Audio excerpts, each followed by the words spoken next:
Hello everyone, कैसे हो सारे। आई होप कि आप सभी एकदम ठीक होंगे, स्वस्थ होंगे, मस्त होंगे और अपनी पढ़ाई में एकदम व्यस्त होंगे। और आज हम करने वाले हैं आपके क्लास 9th साइंस की एनसीईआरटी बुक का चैप्टर नंबर 1 जो कि है मैटर इन आवर सराउंडिंग्स। और आज है इसका लेक्चर नंबर 2। लेक्चर नंबर 1 में हमने जो जो डिस्कस कर लिया है, जो जो पढ़ लिया है, उसको अभी शुरुआत के 2 या 3 मिनट में एक बार रिवाइज कर लेते हैं कि हमने क्या क्या पढ़ लिया है। एक बार देख लेते हैं ना, 2 या 3 मिनट में, जल्दी जल्दी में।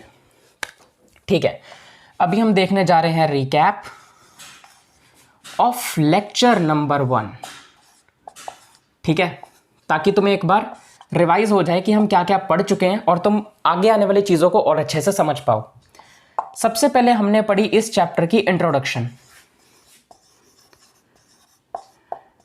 इंट्रोडक्शन के अंदर हमने पढ़ा मैटर क्या होता है, उसकी डेफिनेशन, उसकी एग्जांपल, सराउंडिंग्स क्या होती हैं, और तो और इंट्रोडक्शन में हमने वो हर एक इंपॉर्टेंट लाइन, हर एक इंपॉर्टेंट चीज़ पढ़ी जो तुम्हारी एनसीईआरटी बुक में दी गई है और जो जो तुम्हारे एग्जाम के लिए इंपॉर्टेंट है, जो तुमसे एग्जाम में पूछा जा सकता है, वो सब हमने इंट्रोडक्शन में डिस्कस कर लिया। उसके बाद हमने पढ़ा फिजिकल नेचर ऑफ मैटर। क्या पढ़ा? फिजिकल नेचर ऑफ मैटर को। फिर हमने फिजिकल नेचर ऑफ मैटर को पढ़ा। फिजिकल नेचर ऑफ मैटर में हमने इसकी फिजिकल प्रॉपर्टीज, किसकी? मैटर की फिजिकल प्रॉपर्टीज के बारे में पढ़ा। फिजिकल नेचर और फिजिकल प्रॉपर्टीज सेम ही चीज होती है। और हमने ये भी पढ़ा फिजिकल प्रॉपर्टीज होती क्या है, मैटर क्या होता है, वो तो इंट्रोडक्शन में ही पढ़ लिया। फिजिकल नेचर ऑफ मैटर में मेनली 2 पॉइंट्स को हमने पढ़ा, जो कि था मैटर पार्टिकल से बना हुआ है, और दूसरा पॉइंट था कि मैटर के जो पार्टिकल्स हैं वो बहुत छोटे होते हैं और एक चीज में एक पर्टिकुलर मैं कहूं तो मतलब पर्टिकुलर का मतलब होता है कोई भी एक मैटर अगर मैं ले लूं, तुम्हें पता है कि मैटर क्या क्या होता है, अब तुम उसमें मास्टर हो चुके हो, तो कोई भी मैटर ले लो, किसी भी मैटर में उसमें बहुत सारे पार्टिकल्स होते हैं और बहुत छोटे छोटे होते हैं, जितना तुम इमेजिन भी नहीं कर सकते। ठीक है, ये हमने फिजिकल नेचर ऑफ मैटर में इन 2 पॉइंट्स पर ज्यादा डिटेल में डिस्कस किया था। हमने इसको एक्टिविटीज के जरिए समझा था कि ये पार्टिकल से ही क्यों बना है, पार्टिकल छोटे क्यों हैं, और पार्टिकल इतने सारे क्यों है इन द सेंस बोलना सही नहीं रहेगा, मतलब वो कैसे मैटर कैसे पार्टिकल से बना है और कैसे वो कितने छोटे हैं, कि वो कैसे हमारी इमेजिनेशन से भी ज्यादा छोटे हैं, ये हमें कैसे पता चला भाई, वो हमने इसमें डिटेल में एक्टिविटीज के जरिए समझा था। फिर हमने जो तीसरी चीज इसमें समझी, वो तीसरी चीज थी कैरेक्टरिस्टिक्स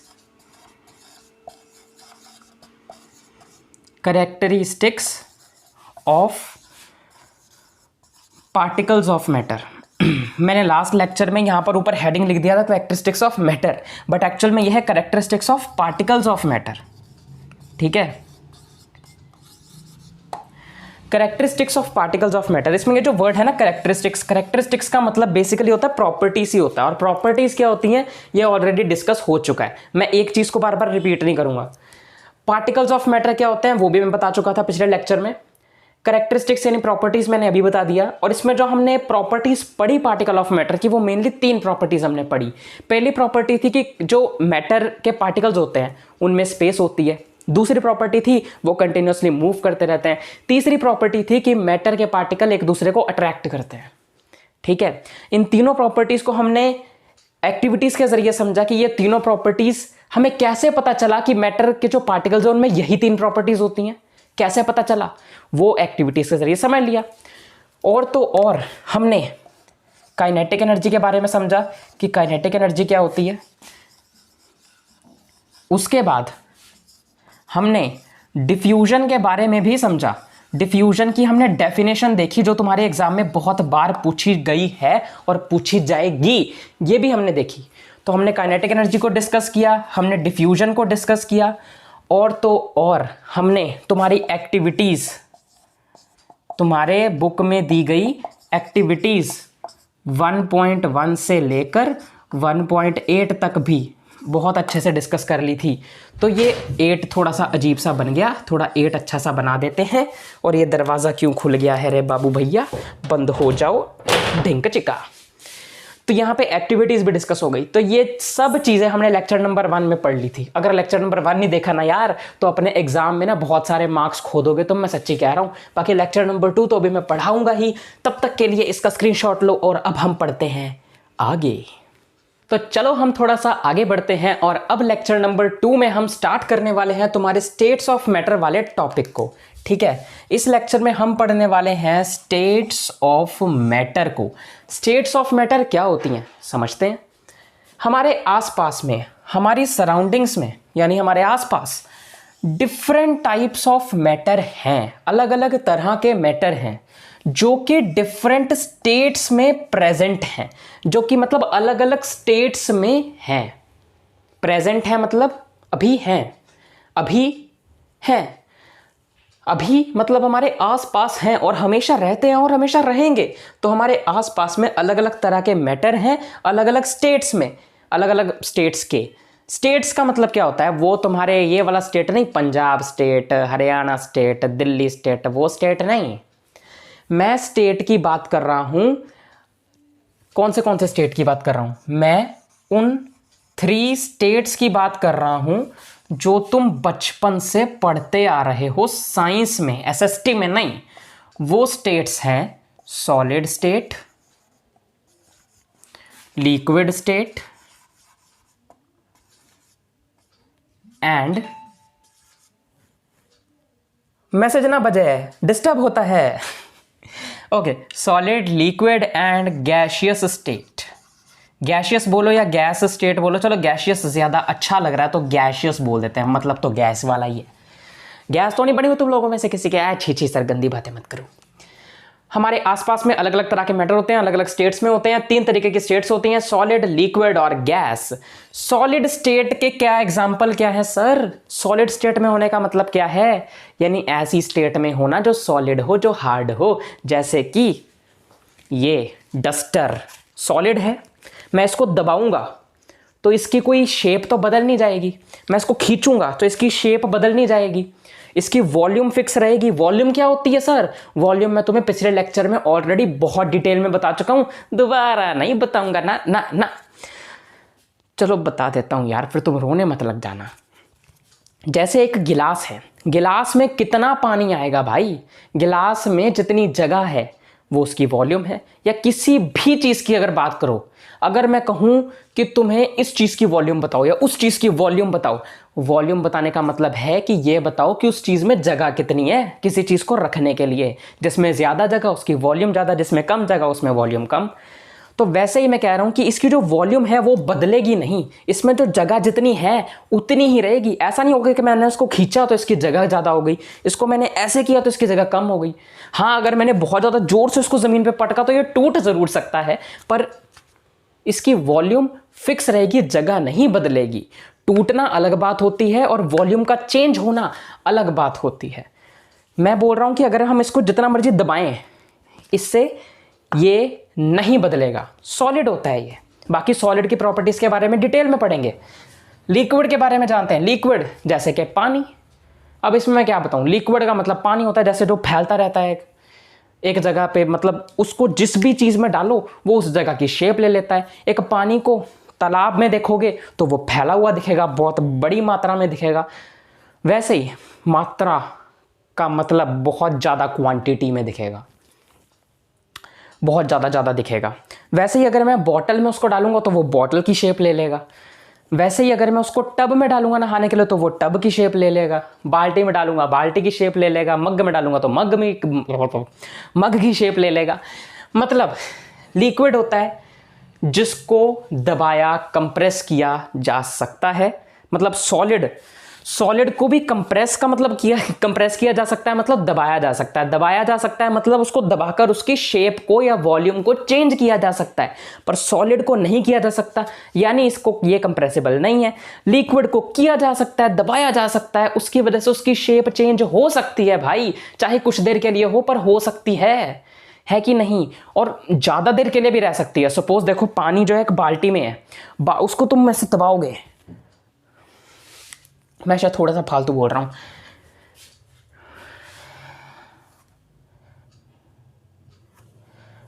अभी सॉलिड, लिक्विड और गैस है ना, अब मैं क्या करता हूँ कि यहाँ पे सॉलिड, लिक्विड और गैसियस स्टेट, इसके बाद आगे बढ़ता हूँ, अभी मैंने बताया नहीं है, ठीक है।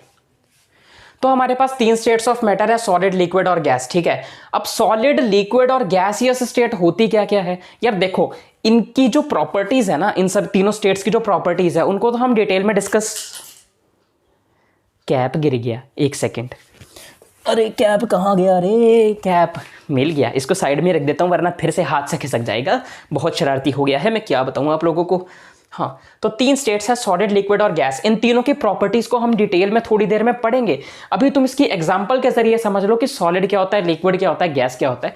सॉलिड की एग्जांपल जैसे जो हार्ड होते हैं, सॉलिड होते हैं, जैसे कि ये डस्टर हो गया, ये बोर्ड हो गया, ये मार्कर हो गया, जिनको दबाकर इनकी शेप या वॉल्यूम चेंज नहीं की जा सकती। लिक्विड, लिक्विड जैसे कि पानी हो गया जो तुम पीते हो, तेल हो गया, पेट्रोल हो गया, ये सब लिक्विड है। गैस, गैस ऑक्सीजन हो गई, कार्बन डाइऑक्साइड हो गई, नाइट्रोजन हो गई, जो जितनी भी गैसेस के बारे में आज तक तुमने पढ़ा है, गैसेस है भाई, वो गैसेस है। तो ये 3 स्टेट्स के बारे में हमने डिटेल में पढ़ना है। ऐसा मत समझना कि मैंने जो तुम्हें बता दिया बस यही है, ये नहीं है, अभी बहुत सारी चीजें पढ़नी है इन तीनों चीजों के बारे में। बहुत शरारती हैं ये तीनों, हाँ समझना पड़ेगा, अच्छे से समझना पड़ेगा वरना हाथ से निकल जाएंगी। तो हमारे आसपास जो हर मैटर की अलग अलग स्टेट है, जैसे कि इसमें 3 स्टेट है, सॉलिड है, लिक्विड है, गैस है, ये 3 अलग अलग स्टेट क्यों होती है भाई, क्यों होती है? क्योंकि जो मैटर है उसकी जो करेक्टरिस्टिक्स हैं, जो प्रॉपर्टीज हैं, उनमें चेंजेस होने की वजह से ये मैटर में अलग अलग स्टेट्स आ जाती हैं। आई समझ? नहीं आई? समझाता हूँ। वेरिएशन, कैरेक्टरिस्टिक्स ऑफ मैटर क्या क्या थी? सबसे पहली थी कि पार्टिकल्स ऑफ मैटर में स्पेसेस होती हैं, शॉर्ट में लिख रहा हूँ, सारा नहीं लिख रहा।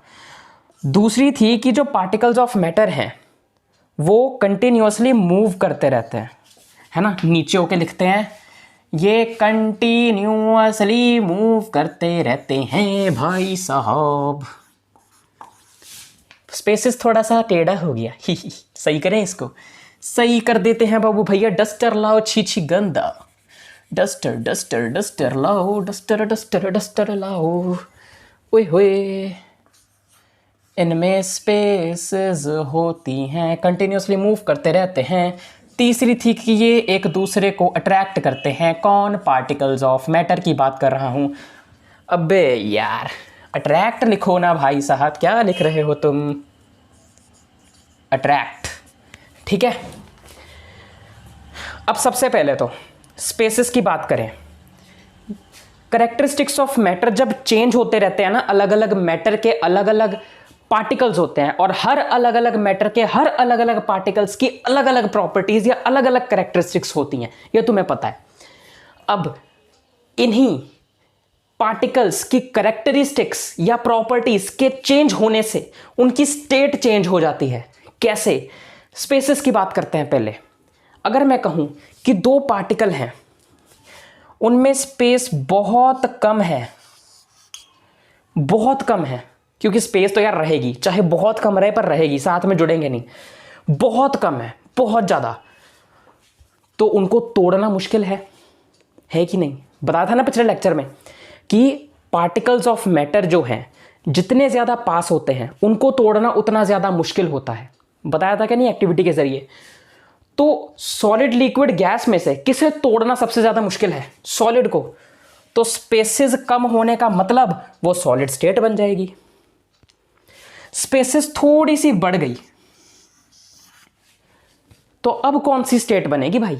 मतलब अब इसको दबाया जा सकता है, कंप्रेस किया जा सकता है, पर बहुत ज़्यादा भी नहीं, क्योंकि स्पेस मैंने थोड़ी सी बढ़ाई है, बहुत ज़्यादा नहीं बढ़ाई है। तो अब ये सॉलिड स्टेट से थोड़ा सा तो फ्री हो गया, पर अब थोड़ी सी दूर होने पर ये लिक्विड स्टेट में आ गया। तो मैंने बहुत दूर कर दिए, थोड़ी और ज़्यादा दूर कर दिए, स्पेसेस बहुत बढ़ा दी, अब ये गैसीय स्टेट बन जाएगी इसकी। तो कैरेक्टरिस्टिक्स ऑफ मैटर, एक कैरेक्टरिस्टिक चेंज होने की वजह से स्टेट चेंज हुई कि नहीं हुई? हो गई। अब बताओ कंटिन्यूअसली मूव करने से कैसे ये अलग अलग स्टेट में कन्वर्ट होगा भाई? देखो, सबसे पहले तो जब पार्टिकल्स ऑफ मैटर बिल्कुल पास पास में है तो इन दोनों का मूव करना डिफिकल्ट है कि नहीं है ना? बताओ, है कि नहीं है? डिफिकल्ट है ना? जब कोई चीज़ बहुत साथ साथ में जुड़ी हुई होती है उसका मूव करना मुश्किल हो जाता है कि नहीं हो जाता? तो जितने ज़्यादा मैटर के पार्टिकल्स पास में होंगे उतना ज़्यादा उनका मूव करना डिफिकल्ट होगा, यानी उतना ज़्यादा उन्हें तोड़ना भी डिफिकल्ट होगा, यानी वो सॉलिड स्टेट में होगा। वहीं अगर थोड़ी सी स्पेस बढ़ा दी, थोड़ा सा ज़्यादा मूव करने के लिए वो फ्री हो गए तो लिक्विड में आ गए, और ज़्यादा स्पेस बढ़ा दी वो और ज़्यादा अच्छे से मूव करने के लिए फ्री हो गए, एंड मस्त भाई कि इधर उधर भाग रहे हैं भाग रहे हैं भाग रहे हैं, तो फिर अब वो गैसियस स्टेट में आ गए। अगर मैं कहूं कि ये तीसरी प्रॉपर्टी अट्रैक्ट करने की, ये चेंज होने से कैसे चेंज होती है स्टेट? देखो, जितना ज़्यादा मैटर पास होगा उतना ज़्यादा वो अपने आप को एक दूसरे को, मतलब अपने आप को नहीं, एक दूसरे को अट्रैक्ट करेगा। जितना ज़्यादा मैटर पास में होगा, जितने ज़्यादा पार्टिकल्स ऑफ मैटर पास में होंगे उतना ज़्यादा वो एक दूसरे को अट्रैक्ट करेंगे, उतनी ज़्यादा उनमें फोर्स ऑफ अट्रैक्शन होगी, उतना ज़्यादा उन्हें तोड़ना मुश्किल होगा, उतना ज़्यादा वो सॉलिड होगा। थोड़ा सा ज़्यादा हुआ लिक्विड, अट्रैक्शन कम हो गई, और ज़्यादा हुआ अट्रैक्शन और कम हो गई, गैसियस स्टेट में कन्वर्ट हो गया। अब पता चला हमारे आसपास में अलग अलग मैटर है, सबकी अलग अलग स्टेट है। टोटल 3 स्टेट के बारे में इस चैप्टर में हमने पढ़ना है डिटेल में। वो है solid, liquid, gas. Solid, liquid, gas की अभी हमने प्रॉपर्टीज पढ़नी है, अभी पढ़ी नहीं है तो मैं ऊपर ऊपर से बताया है। अब अलग अलग स्टेट्स जो होती हैं वो किस वजह से होती हैं मैटर की, उनके करेक्टरिस्टिक्स जो होते हैं मैटर के, उनमें चेंज होने की वजह से उनकी स्टेट अलग अलग हो जाती है। और वो तीनों करेक्टरिस्टिक्स ऑफ मैटर मैंने यहाँ पे लिख दिए हैं, इनके चेंज होने से अलग अलग स्टेट कैसे आती है वो भी बता दिया। ले लो स्क्रीनशॉट, बढ़ते हैं आगे। तो अब हम थोड़ा सा आगे बढ़ते हैं और स्टेट्स ऑफ मैटर में हम पहली स्टेट ऑफ मैटर को डिस्कस करते हैं। इसको पढ़ने के लिए हमें एक्टिविटी 1.9 को एक बार पढ़ना होगा जो तुम्हारी बुक में दी गई है। तो हम उसको लाइन बाय लाइन रीड करेंगे। सबसे पहले पहला पॉइंट है कलेक्ट द फॉलोइंग आर्टिकल्स। हमें इन सभी चीज़ों को इकट्ठा करना होगा। कौन सी चीज़ें? अ पेन, एक पेन, अ बुक, एक बुक, अ निडल, एक सुई, and a piece of wooden stick, लकड़ी की डंडी का एक पीस, एक छोटा सा पीस। अब पीस यानी कि एक छोटा सा टुकड़ा कह सकते हो। तो ये चीज़ हमें इकट्ठी करनी है, पहला पॉइंट। दूसरा, sketch the shape of the above articles in your notebook by moving a pencil around them. अच्छा, तो अब हमने जितने भी आर्टिकल्स इकट्ठे कर लिए ना, जितनी भी चीज़ें इकट्ठी करी हैं, उन सभी चीज़ों को अपनी नोटबुक पे रख के उसको अंडरलाइन करना होगा। ठीक है, मतलब उसकी बाउंड्रीज बनानी होंगी अपने को। हाँ, हमें उनकी शेप जो है वो बनानी है, उस आर्टिकल को वहाँ पे रख के उसकी बाउंड्रीज क्रिएट करनी है। मैं बताता हूँ कैसे। देखो, जैसे कि अगर ये एक बुक है, मैंने इस बुक को रखा अपनी नोटबुक पे, वैसे ये बोर्ड है, तुम अपनी नोटबुक पे वो सब चीज़ें इकट्ठी करके रख के बनाकर देखना, मज़ा आएगा। जैसे मैंने ये बुक ले ली, तो बुक के वो कह रहे हैं कि ऐसे उसको अंडरलाइन करके ना कुछ इस तरीके से उसकी बाउंड्रीज बनाओ। सर ये साइंस क्लास है क्या ड्राइंग क्लास है? भाई साइंस क्लास ही है, पर ये कुछ समझाने के लिए बहुत ज़रूरी ओए हो जाता है। ढिंक चिक्का ढिंक चिक्का ढिंक चिक्का, ओए ओए ओए ओए, फैल गया थोड़ा सा, कोई नहीं। तो जैसे जैसे मैंने ये बुक ली, उसके मैंने ये बाउंड्रीज बना दी, अंडरलाइन कर दिया, इसको स्केच कर दिया। ये बोला है सेकंड पॉइंट में करने के लिए। उसके बाद तीसरा point, do all these have a definite shape. क्या इन सभी की डेफिनेट शेप है? देखो यार, इस पॉइंट को समझाने के लिए या इस क्वेश्चन का आंसर देने के लिए ना, जो भी चीज़ें हमें यहाँ पे बोला है बनाने के लिए इस तरह से, उसमें से किसी भी एक चीज़ को मुझे और ड्रॉ करना पड़ेगा तुम्हें ये क्वेश्चन का आंसर देने के लिए। तो इसमें उन्होंने एक पेन का भी जिक्र किया हुआ है, तो क्यों ना मैं पेन की जगह इस मार्कर को ले लूँ, सेम ही चीज़ है। तो मैं इस मार्कर की भी यहाँ पे आउटलाइन से ड्रॉ कर लेता हूँ ज़रा, ठीक है? तो ध्यान से देखना, मैं कर रहा हूँ, मैं करता हूँ ड्रॉ इस मार्कर की लाइन, ढिंक चक चक ढिंग ढिंग। चलो अपना कल वाला गाना गाते हैं तब तक। दूरियां फिर भी कम ना हुई, वैसे इतना बन गया, पता ही है कि ऐसे लाइन आएगी, तो ये लाइन बना दी हमने। चलो ठीक है, देख लो ऐसे ही है सेम, ठीक है ठीक है। तो ये हमने बना दी। अब उनका क्वेश्चन था, एक बार फिर से मैं पढ़ता हूँ। Do all these have a definite shape, distinct boundaries and fixed volume. इन्होंने 3 चीज़ें मुझसे पूछी हैं कि क्या ये 3 चीज़ें इसमें हैं, कौन सी हैं, यहाँ पे लिखता हूँ मैं ज़रा कहीं, तो कौन सी चीज़ें पूछी गई हैं। एक पूछी है डेफिनेट शेप,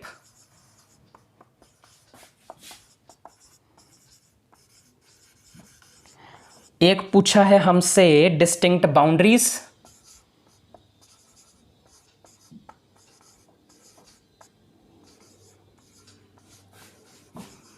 डिस्टिंक्ट बाउंड्रीज, और हमसे उन्होंने पूछा है फिक्स्ड वॉल्यूम, फिक्स्ड वॉल्यूम। तो ये तीन चीजें हमसे पूछी हैं कि क्या ये तीन चीजें इन सब चीजों में हैं जिसकी बाउंड्रीज हमें बनाने के लिए बोली गई हैं। देखते हैं। अब देखो ये सारी चीजें जो है ना ये सेम तरीके की हैं, और अगर मैं सिर्फ दो चीजों का एग्जांपल लेकर तुम्हें ये तीनों चीजें बता देता हूं ना, तो बाकी सभी चीजों के लिए भी ये चीज सेम है।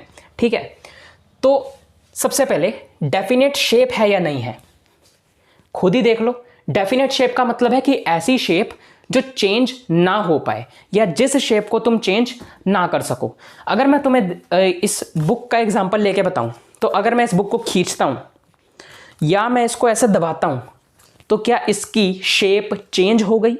क्या ये जो रेक्टेंगल थी क्या ये स्क्वायर या सर्कल बन गई? नहीं। तो इसकी डेफिनेट शेप है कि, यानी कि कोई ऐसी शेप है क्या जो चेंज नहीं हो सकती है? तो हाँ, ऐसी शेप है जो चेंज नहीं हो सकती है, यानी डेफिनेट शेप है। फिर हमसे पूछा है कि क्या इसकी डिस्टिंक्ट बाउंड्रीज हैं।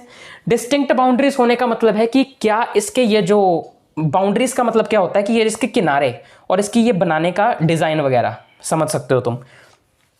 तो तुम देख सकते हो कि यार डिस्टिंक्ट का मतलब होता है अलग, बाउंड्रीज का मतलब यही यार ये जो लाइन बनी है ये इसकी बाउंड्री है, ये पेन की बाउंड्री है, ये बुक की बाउंड्री है, ये जो बनी हुई है। तो डिस्टिंक्ट का मतलब अलग अलग। क्या इन सभी चीज़ों की बाउंड्री जितने भी बोली गई हैं अलग अलग हैं? तो तुम देख सकते हो भाई अलग अलग बाउंड्री है, ये बड़ी है ये छोटी है, अलग अलग है। तो हाँ, डिस्टिंक्ट बाउंड्रीज हैं। उसके बाद पूछा है क्या फिक्स्ड वॉल्यूम है। वॉल्यूम क्या होता है मैंने बता दिया कि किसी भी चीज़ के अंदर कितनी जगह है वो उसकी वॉल्यूम है। और फिक्स होने का मतलब है चेंज ना होना। तो मैंने तुम्हें पहले बता दिया कि इन सब चीज़ों को या तो दबाओ या तो खींचो, इनकी वॉल्यूम चेंज नहीं हो रही है, यानी इसमें जितनी जगह है उतनी ही रहेगी, चेंज नहीं हो जाएगी इसके खींचने या उसको दबाने से, क्योंकि ये सभी चीज़ें सॉलिड हैं, सॉलिड हैं। तो इसलिए फिक्स्ड वॉल्यूम है। तो ये चीज़ें हमसे पूछी थी इस पॉइंट में। अगला पॉइंट क्या है? What happens if they are hammered, pulled और ड्रॉप्ड। फिर तीन चीज़ें पूछी हैं। क्या हो अगर इनको, एक बार तो पूछा है हैमर्ड यानी इन पे हथौड़ा मारा जाए, दूसरा है कि पुल्ड, पुल्ड यानी इनको खींचा जाए, उसके बाद है ड्रॉप्ड, ड्रॉप्ड यानी इनको गिराया जाए, थोड़ी ऊंचाई से इन्हें गिराया जाए तो क्या होगा। सबसे पहले तो अगर हथौड़ा मारा जाए तो क्या होगा। सबसे पहले हैमर्ड, अगर हथौड़ा मारा जाए तो क्या होगा। अगर इन पर हथौड़ा मारा जाए, इस पर अगर मैंने कॉपी पे या बुक पे हथौड़ा मारा, क्या होगा? कुछ नहीं होगा। इस पे हथौड़ा मारेंगे तो क्या होगा बताओ। पेन पे हथौड़ा मारेंगे तो क्या होगा? वैसे तो होगा कुछ नहीं, पर अगर बहुत ज़्यादा जोर से मार दिया तो यह टूट जरूर सकता है, टूट सकता है।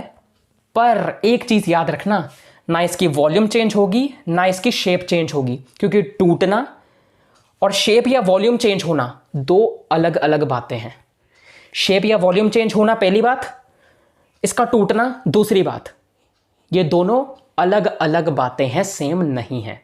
तो इसीलिए ज़्यादा जोर से हथौड़ा मारने पर यह पेन टूट ज़रूर सकता है, पर इसकी शेप और वॉल्यूम या बाउंड्री अगर मैं कहूँ तो ये चेंज नहीं होने वाली है। बाउंड्री, हाँ हम कह सकते हैं कि बाउंड्री मतलब इसकी खुद की बाउंड्री चेंज हो सकती है, पर बाउंड्री जो है वो अलग अलग ही रहेंगी। डिस्टिंक्ट बाउंड्रीज का मतलब अलग अलग बाउंड्रीज, तो बाउंड्रीज तो अलग अलग रहेंगी ना यार, वो तो ठीक ही है। कंसिडर शेप और वॉल्यूम को लेकर चलते हैं अभी।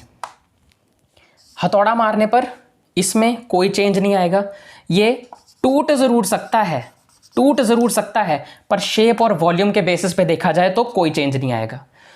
ठीक है, ऐसी बाकी चीज़ें भी जो दी गई हैं उनके लिए भी सेम चीज़ फॉलो होने वाली है। फॉलो होने वाली मतलब यही चीज़ उनके लिए भी होगी। ठीक है, उसके बाद इसको खींचा जाए तो, पुल किया जाए, पुल किया जाए, खींचा जाए तो, मैंने इसको बता दिया खींच के कुछ नहीं होता। इसको भी खींच के देख लेते हैं। कहाँ गया वो मार्कर जो हमने बनाया था? ये रहा, मिल गया, ये था मार्कर। अब इसको खींचते हैं, कुछ भी नहीं हुआ। और तुम कहो सर पीछे से मत करते ना। अरे नहीं करूँगा यार। ठीक है, खींचेंगे तो कुछ हुआ नहीं हुआ, हैमर मारने पे कुछ हुआ नहीं हुआ, ड्रॉप्ड यानी गिराने पे क्या कुछ होगा, इसको थोड़ी ऊंचाई से अगर मैंने गिरा दिया कुछ होगा नहीं होगा, उससे क्या होगा। अगला question, are these capable of diffusing into each other, क्या इसे एक दूसरे में डिफ्यूज किया जा सकता है या मिक्स किया जा सकता है? तो नहीं किया जा सकता, नहीं किया जा सकता। इन सभी को एक दूसरे में डिफ्यूज नहीं किया जा सकता। डिफ्यूज क्या होता है, डिफ्यूजन क्या होता है, इसकी एग्जैक्ट डेफिनेशन पूरी तरीके से पिछले लेक्चर में मैं बता चुका हूं, पर क्योंकि मुझे ऐसा लगता है कि शायद तुम भूल रहे होगे तो मैं दोबारा से जल्दी में शॉर्ट में बता देता हूं। डिफ्यूजन का मतलब एक पार्टिकल का दूसरे पार्टिकल में मिक्स होना। तो क्या इसके पार्टिकल में मिक्स हो सकते हैं, या ये दोनों एक दूसरे में मिक्स हो सकते हैं क्या? जैसे कि वाटर में शुगर या वाटर में सॉल्ट या फिर वाटर में पोटेशियम परमैंगनेट के क्रिस्टल हो जाते हैं, हो सकते हैं क्या? नहीं हो सकते। अब तुम में से कहेंगे यार पोटेशियम परमैंगनेट क्या होता है? लेक्चर नंबर 1 देख के आओ भाई, कितनी बार बोलूं, उसमें सब कुछ बता रखा है मैंने, जितनी चीज़ें बता दी हैं मैंने अभी तक। लेक्चर नंबर 2 में तो हम उससे आगे पढ़ रहे हैं। तो क्या ये दोनों एक दूसरे में डिफ्यूज हो सकते हैं, एक दूसरे में मिक्स हो सकते हैं क्या? नहीं हो सकते। जैसे पानी में शुगर हो जाता है, पानी में सॉल्ट मिक्स हो जाता है, वैसे क्या ये एक दूसरे में हो सकते हैं क्या? नहीं हो सकते हैं। अब ये मत कहना सर मैं ना अपना पेन अपने कॉपी के बीच में, अपनी बुक के बीच में रख दूंगा, मिक्स हो जाएंगी। ऐसे मिक्स नहीं होता है वो। तुम बाद में अपने पेन को निकाल भी तो सकते हो उसमें से। कुछ इस तरीके से मिक्स हो सकता है क्या कि बाद में वो उससे अलग ही ना हो पाए? ये मत कहना मैं फेविक्विक से जोड़ दूंगा, वो भी मिक्स होना नहीं होता है, वो अलग अलग ही रहेंगे। और बात करते हो, डिफ्यूज नहीं हो सकता वो। आगे बढ़ते हैं। Okay, next point, try compressing them by applying force. कह रहे हैं कि अब ना इनको दबाने की कोशिश करो, उस पर फोर्स लगाकर, उस पर जोर लगाकर। देखते हैं, दबाने की कोशिश करते हैं। वैसे मैंने की है तुम्हारे सामने बहुत बार, ये बुक लिया दबा दिया, ये लो, क्या हुआ? कुछ भी नहीं हुआ। Are you able to compress them, क्या तुम उसे कंप्रेस कर पाए? नहीं। तो ये कंप्रेस नहीं हो सकते, कंप्रेस भी नहीं हो सकते। तो ये थी तुम्हारी एक्टिविटी 1.9। ठीक है, अब इस एक्टिविटी को करवाने का क्या मोटिव था? मोटिव का मतलब क्या मकसद था इसको करवाने का? इसे कराकर मैंने तुम्हें सॉलिड की सारी प्रॉपर्टीज समझा दी हैं। अब तुम पूछो कैसे? सॉलिड्स की डेफिनेट शेप होती है, यानी जिन्हें बदला नहीं जा सकता। सॉलिड की अलग अलग बाउंड्रीज होती हैं हर एक चीज की, उनकी फिक्स वॉल्यूम होती है, वॉल्यूम चेंज नहीं की जा सकती। और सभी सॉलिड एक दूसरे में मिक्स नहीं हो सकते हैं, इनको कंप्रेस नहीं किया जा सकता है। कंप्रेस, देखो, कंप्रेस करना यानी दबाना, और एक वर्ड होता है कंप्रेसिबिलिटी। कंप्रेसिबिलिटी, इसका मतलब होता है कि कोई भी एक चीज को कितना कंप्रेस किया जा सकता है वो उसकी कंप्रेसिबिलिटी होगी। जिसको ज़्यादा कंप्रेस किया जा सकता है उसकी कंप्रेसिबिलिटी ज़्यादा, जिसको कम कंप्रेस किया जा सकता है उसकी कंप्रेसिबिलिटी कम।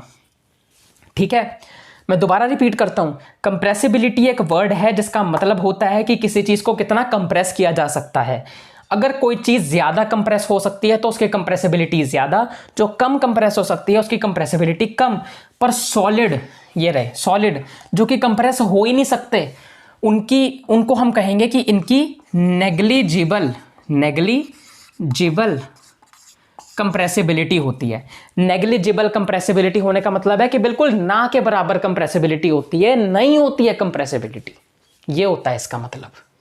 ठीक है, तो इस एक्टिविटी के जरिए हमने इन कुछ प्रॉपर्टीज को डिस्कस किया है, और इस सॉलिड स्टेट के ऊपर कुछ और बातें करनी बाकी हैं अभी, जो कि हम अभी करते हैं। तब तक के लिए तुम इसे चाहो तो नोट कर सकते हो। तो आगे बढ़ते हैं। सॉलिड स्टेट के लिए हमने अभी तक पढ़ लिया है कि उसकी डेफिनेट शेप होती है, फिक्स्ड वॉल्यूम होती है और नेग्लिजिबल कंप्रेसिबिलिटी होती है। एक नया वर्ड, एक और वर्ड है जो हमने अभी तक नहीं पढ़ा कि वो रिजिड होते हैं। रिजिड होने का मतलब है कि हार्ड होते हैं बहुत ज़्यादा। मतलब बेसिकली अगर मैं कहा जाऊं तो इन तीनों चीज़ों के लिए एक वर्ड रिजिड होते हैं, जिनकी ना शेप चेंज होती है, ना वॉल्यूम चेंज होती है, और कंप्रेसिबल भी नहीं होते, रिजिड होते हैं, हार्ड होते हैं, वो सॉलिड होते हैं, सॉलिड स्टेट वाले चीज़ें होती हैं। अब तुम्हारी बुक में ना ये बहुत इम्पॉर्टेंट 3 क्वेश्चंस दिए गए हैं जो तुम्हारे एग्ज़ाम में हर साल पूछे गए हैं और इस साल भी गारंटी है कि पूछे जाएंगे। और इस चीज़ के लिए ना मुझे थैंक यू ज़रूर बोल देना, क्योंकि ये चीज़ बहुत बहुत बहुत ज़्यादा इंपॉर्टेंट है, तभी IMP इम्पॉर्टेंट लिखा भी है मैंने। तो यहाँ पे क्वेश्चन है कि जो रबर बैंड होता है ये सॉलिड होता है, पर फिर भी जब हम इसको स्ट्रेच करते हैं तो इसकी शेप चेंज क्यों हो जाती है? क्योंकि हमने पढ़ा है कि जो सॉलिड वाले होते हैं ना, जो सॉलिड स्टेट वाले सब्सटेंस होते हैं, जो सब्सटेंस मतलब जो चीज़ें होती हैं सॉलिड स्टेट वाली, उनकी शेप डेफिनेट होती है, यानी शेप चेंज नहीं हो पाती है। फिर रबर बैंड सॉलिड होने के बावजूद भी स्ट्रेच करने पर अपनी शेप क्यों चेंज कर लेता है? यार देखो, जो रबर बैंड होता है ना वो सॉलिड ही होता है, क्योंकि अगर ये सॉलिड नहीं होता ना तो अपनी शेप को दोबारा से रीगेन नहीं कर पाता। रीगेन करने का मतलब है कि दोबारा पहले जैसा हो जाना, जैसा वो था। तो रबर बैंड ना जब हम उसको खींचते हैं ना तो अपनी शेप चेंज ज़रूर करता है, पर जब हम दोबारा से छोड़ देते हैं तो दोबारा अपनी उसी शेप में आ जाता है। उसकी इस शेप को रीगेन करने की प्रॉपर्टी ये बताती है कि भाई रबर बैंड जो है वो सॉलिड ही है, क्योंकि टेम्परेरीली उसकी शेप ज़रूर चेंज होती है पर वो दोबारा से अपनी शेप को रीगेन ज़रूर करता है। भाई तो फिर मैसेज आ रहा है, तू इसकी आवाज़ बंद करनी पड़ेगी भाई साहब, बहुत मैसेज आते हैं। अरे बाबू भैया बंद कर दो, बंद। ओके, अब शेप चेंज क्यों हो जाती है मैंने बता दिया ना, मतलब टेम्परेरी शेप चेंज हो जाती है पर ये सॉलिड ही होता है क्योंकि ये अपनी शेप को दोबारा से रीगेन कर लेता है। तो ये इसका आंसर होना चाहिए। क्वेश्चन यही होगा कि रबर बैंड सॉलिड होने के बावजूद स्ट्रेच करने पर अपनी शेप क्यों चेंज कर लेता है? क्योंकि यही इसकी प्रॉपर्टी है, यही इसका काम है, इसको बनाया ही इस तरीके से गया है। और जब हम इसको खींचते हैं और फिर छोड़ देते हैं तो दोबारा से अपनी शेप को रीगेन भी कर लेता है, जिससे इंडिकेट होता है कि भाई ये सॉलिड ही है। और जैसे कि सॉलिड पर बहुत ज़्यादा फोर्स लगा दी जाए, जैसे हमने देखा था कि अगर पेन पे हमने बहुत ज़ोर से हैमर मार दिया, हथौड़ा मार दिया, पेन टूट सकता है। तो इसीलिए जैसे ही रबर बैंड जितनी ज़्यादा स्ट्रेच करना सह सकता है, अगर हम उससे ज़्यादा उसको स्ट्रेच कर देंगे तो वो भी टूट सकता है। और वहीं अगर तुम्हें इसका आंसर पूरा डिटेल में लिखना हो तो तुम किस तरीके से लिखोगे कि अ rubber band regain its shape after the force is removed and if excessive force is applied on it, it can break।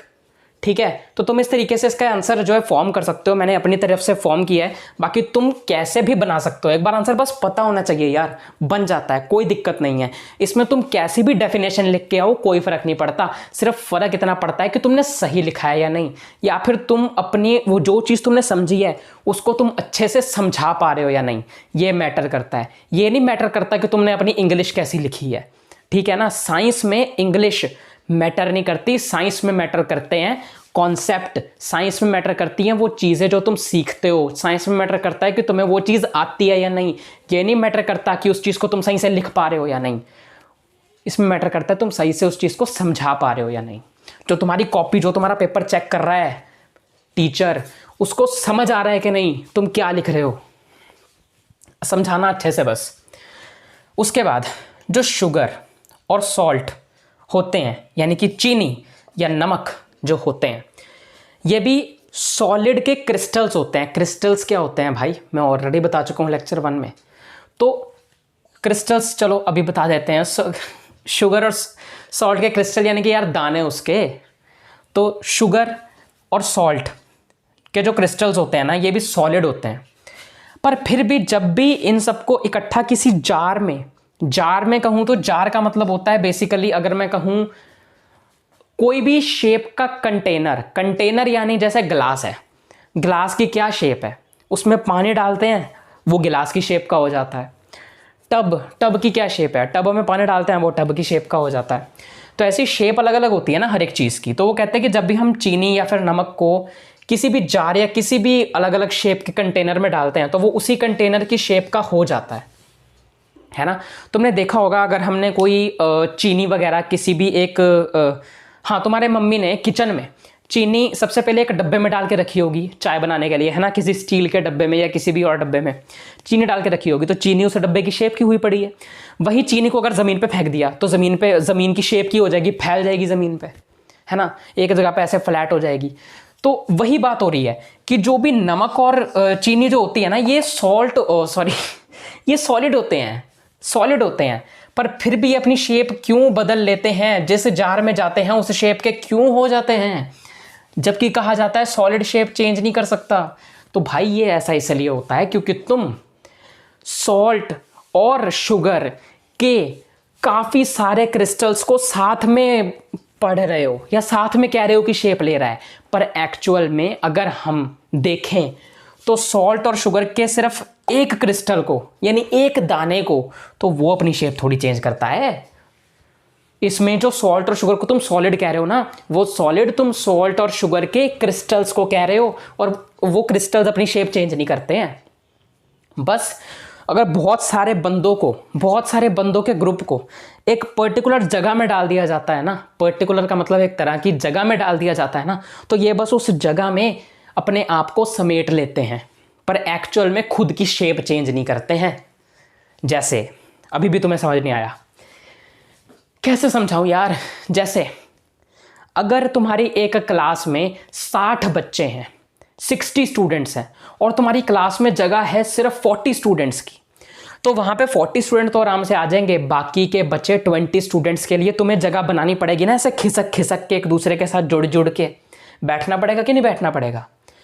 तो वही यहाँ पे बात हो रही है कि तुम जब किसी और बच्चे के साथ में एकदम ऐसे सटक के एकदम टाइट होके बैठ जाते हो, इसका मतलब ये थोड़ी होता है भाई कि तुम्हारी शेप बदल गई, तुम इंसान से जानवर की शेप में आ गए, ऐसा थोड़ी होता है ना। वही बात हो रही है यहाँ पे। शुगर और सॉल्ट के जो क्रिस्टल्स होते हैं ना, एक एक क्रिस्टल्स वो सॉलिड ही होते हैं और वो अपनी शेप चेंज नहीं करते। बस कई सारे क्रिस्टल एक साथ आ जाने की वजह से ना, उनको जिस जार में डाल दिया जाता है वो उस जार की शेप ले लेते हैं। बस अब तुम्हें समझ आ गया होगा अच्छे तरीके से। अगर अभी भी नहीं आया ना मेरे भाई, प्लीज़ वीडियो को पॉज कर, थोड़ा सा वीडियो को पीछे कर और दोबारा से सुन मैंने क्या बोला। अगला है स्पॉन्ज, सॉलिड होता है फिर भी कंप्रेस क्यों हो जाता है। स्पॉन्ज तुम्हें पता होगा क्या होता है, स्पंज सॉलिड होता है फिर भी कंप्रेस क्यों हो जाता है। हमने पढ़ा है कि सॉलिड की कंप्रेसिबिलिटी नेग्लिजिबल होती है, उन्हें कंप्रेस नहीं किया जा सकता, दबाया नहीं जा सकता, फिर स्पॉन्ज क्यों दबाया जा सकता है। भाई स्पॉन्ज को बनाया ही इस तरीके से गया है, स्पॉन्ज के अंदर बहुत सारे ना छोटे छोटे छेद होते हैं, माइन्यूट होल्स होते हैं। ये क्या हो रहा है भाई, सही से लिख, क्या कर रहा है तू, टिक टिक टिक टिक। भाई ये स्केच पेन को ठंड लग गई है, इतनी गर्मी में ठंड लग रही है यार इसको, हम दूसरा स्केच पेन लेते हैं। छी गंदा, ये गंदा खुल गया। तो माइन्यूट तुम्हें दिख रहा होगा आई गेस, माइन्यूट होल्स, तो बहुत छोटे छोटे होल्स होते हैं स्पंज में, ठीक है। स्पॉन्ज में ना बहुत छोटे छोटे होल्स होते हैं जिसकी वजह से उसमें जो ना हवा आके बीच में ट्रैप हो जाती है, ठीक है। इन छोटे छोटे होल्स में हवा आती है, एयर, और एयर उसमें आके ट्रैप हो जाती है। ट्रैप हो जाना मतलब एयर उसमें आके फंस जाती है, उसमें आके बैठ जाती है या समा जाती है उसमें। तो हम एयर को तो कंप्रेस कर ही सकते हैं, हवा को तो, क्योंकि हवा में तो हम खुद मूव करते रहते हैं रोज़, पता नहीं हम कितना ज़्यादा कंप्रेस करते होंगे एयर को। ऐसे ये लो कंप्रेस हो ही जा रही है, तो एयर उसको हम कंप्रेस कर सकते हैं ना, उसमें हवा ट्रैप हो गई है तो उसमें जो उन्हीं छेदों की वजह से उसमें हवा घुस जा रही है, ट्रैप हो जा रही है, फिर जब हम उसको दबाते हैं तो इसलिए वो वहाँ से दब जा रहा है, कंप्रेस हो जा रहा है, ठीक है। यही इसका आंसर है। तो यार ये तीनों चीज़ें बहुत बहुत बहुत ज़्यादा इंपॉर्टेंट है। मैं एक बार रिपीट कर देता हूँ दोबारा से कि सॉलिड स्टेट जो होती है, सॉलिड स्टेट वाले जितने भी सब्सटेंसेस होते हैं, जितनी भी चीज़ें होती हैं, उनकी शेप डेफिनेट होती है, वॉल्यूम फिक्स होती है, नेग्लिजिबल कंप्रेसिबिलिटी होती है, यानी कहूँ तो रिजिड होते हैं, हार्ड होते हैं। अगर ये 3 क्वेश्चन तुमसे पेपर में पूछे जाएँ तो इसका आंसर लिख के आना, वरना चपेट मार दूंगा। बहुत ज़्यादा डिटेल में समझाया है। रबर बैंड सॉलिड होने के बाद भी स्ट्रेच होने पे अपनी शेप क्यों चेंज कर लेता है, क्योंकि ये बनाया ही इस तरीके से गया है कि जब इसको स्ट्रेच किया जाएगा तो ये अपनी शेप को चेंज करेगा, बट क्योंकि ये सॉलिड है तो अपनी शेप को दोबारा से रीगेन भी करेगा, दोबारा से अपनी उसी शेप में भी आएगा। एक्सेसिव यानी कि ज़्यादा फोर्स लगा दी जाएगी तो इससे ये टूट जाएगा। उसके बाद शुगर और सॉल्ट जो हैं वो सॉलिड होने के बावजूद जिस भी कंटेनर या जिस भी जार में डाले जाते हैं वो उसकी शेप क्यों ले लेते हैं। एक्चुअल में ये उसकी शेप नहीं लेते, पर क्योंकि ये बहुत सारी इकट्ठे रखे जाते हैं, क्योंकि एक तो सॉलिड का क्रिस्टल या सॉलिड या मैं कहूँ तो सॉल्ट या शुगर का जो क्रिस्टल है या एक दाना है वो तो सॉलिड ही है ना, उसकी शेप चेंज नहीं होती है। पर कई सारे जब इकट्ठे आ जाते हैं ना तो फिर उनको उसकी शेप लेनी पड़ती है जो उस जार में होता है, बट एक्चुअल में इनकी शेप चेंज होती नहीं है अकेले अकेले की, इकट्ठे रख दोगे फिर हो जाएगी। स्पॉन्ज की बात की जाए तो ये भी सॉलिड होता है, तो कंप्रेस क्यों हो जाता है ये? इसीलिए क्योंकि ये बनाया ही इस तरीके से गया है कि इसमें बहुत छोटे छोटे होल्स होते हैं, माइन्यूट होल्स होते हैं स्पॉन्ज के अंदर, जिसके अंदर हवा ट्रैप हो जाती है, एयर ट्रैप हो जाती है और फिर उसे कंप्रेस किया जा सकता है। ठीक है, तो ये 3 एग्जाम्पल थे, 3 क्वेश्चन कह सकते हो जो पूछे जाएंगे बहुत इंपॉर्टेंट है। सॉलिड स्टेट में उसकी प्रॉपर्टीज़ क्या होती हैं सब कुछ डिस्कस हो चुका है। आगे बढ़ते हैं लिक्विड स्टेट की तरफ, तब तक इसे नोट करो। तो चलो अब हम आगे लिक्विड स्टेट की तरफ बढ़ते हैं। अब हम पढ़ेंगे द लिक्विड स्टेट को। यह लाइन थोड़ी अजीब सी हो गई पर कोई बात नहीं। इसके लिए हम तुम्हारी एनसीईआरटी में दी गई एक्टिविटी 1.10 पढ़ेंगे। पहले तो तुम्हारे सामने आ रही है। पहला पॉइंट है कलेक्ट द फॉलोइंग। इन सभी चीज़ों को हमें इकट्ठी करनी है जो नीचे दी गई हैं। चीज़ें हैं वाटर यानी पानी, कुकिंग ऑयल, अब जो कुकिंग में यूज़ होता है वो वाला तेल, मिल्क दूध, जूस का मतलब नहीं बताऊंगा मैं, तुम्हें पता ही है, कोल्ड ड्रिंक ये भी नहीं बताऊंगा मैं, तुम्हें पता ही है ये। ठीक है, पहले पॉइंट में हमें ये चीज़ें कलेक्ट करनी है। और भी हमारे पास में एक और चीज़ दी गई है, कंटेनर्स ऑफ डिफरेंट शेप्स। हमें अलग अलग शेप्स के कंटेनर भी लेने हैं। ठीक है, put a 50 ml mark on this container using a measuring cylinder from the laboratory. ठीक है, बताता हूँ। सबसे पहले ए पॉइंट में हमें क्या क्या लेना है वो तुम्हें पता है, वाटर, कुकिंग ऑयल वगैरह। बी पॉइंट में हमें क्या बोला जा रहा है कि बी पॉइंट में हम कर रहे हैं एक्टिविटी 1.10। मैं लिख देता हूँ यहाँ पे ताकि कोई भी कंफ्यूजन ना हो। एक्टिविटी 1.10। ठीक है, बी पॉइंट में हमसे बोला है कि हमें अलग अलग शेप्स के कंटेनर लेने हैं और उन पे 50 ml तक मार्क करना है। बताता हूँ, जैसे समझ लो मैंने एक कंटेनर लिया ये वाला, एक कंटेनर मैंने ले लिया ये वाला। ठीक है, हमें डिफरेंट शेप्स के कंटेनर लेने हैं। कितने लेने हैं ये नहीं बताया हुआ, तो मैं कोई भी 2 ही बना लेता हूँ अभी। और उन्होंने बोला है कि 50 ml तक मार्क करो। इसका मतलब क्या है, तुम आगे जितनी भी लाइन है ना उसे छोड़ दो, भूल जाओ। यहाँ पर मैं तुम्हें बताता हूँ बोला क्या हुआ है। बोला हुआ है कि यहाँ पे ना समझ लो कि ये 50 ml तक यहाँ तक वॉल्यूम है, तो यहाँ पे मार्क कर लो 50 ml तक। समझ लो इसकी 50 ml यहाँ तक है, तो ये 50 ml तक यहाँ पे मार्क कर लो, ये बोला हुआ है। ठीक है, अलग अलग कंटेनर लेने हैं। कंटेनर क्या होते हैं बता चुका हूँ। अलग अलग कंटेनर लेने हैं, दोनों को 50 ml तक मार्क कर लेना है। दोनों, वैसे इसमें नंबर नहीं बोला कितने लेने हैं, बस बोला कि अलग अलग लेने हैं, 50 ml तक मार्क करना है, हो गया। आगे अगला point, what will happen if these liquids are spilt on the floor. वैसे इसको स्पिल बोलेंगे, टी साइलेंट होता है, स्पिल ऑन द फ्लोर। ठीक है, हमने जो जो लिक्विड लिए थे, पानी लिया था, water, cooking oil, milk, juice वगैरह, उनको अगर हमने ज़मीन पे ऐसे ही फेंक दिया तो क्या होगा। हमने क्या क्या लिया है, वाटर लिया है, कुकिंग ऑयल लिया है, और क्या लिया है हमने, मिल्क लिया है, और क्या लिया है हमने, जूस लिया है, और हमने क्या लिया है, एक कोल्ड ड्रिंक ली है।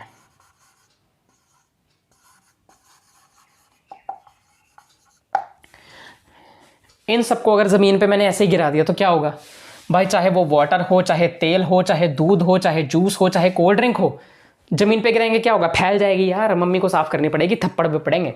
ये मत लिख देना साफ़ करनी पड़ेगी थप्पड़ पड़ेंगे, सिर्फ इतना लिख देना फैल जाएगी अगर पूछा गया। उसके बाद measure 50 ml of any one liquid and transfer it into different containers one by one।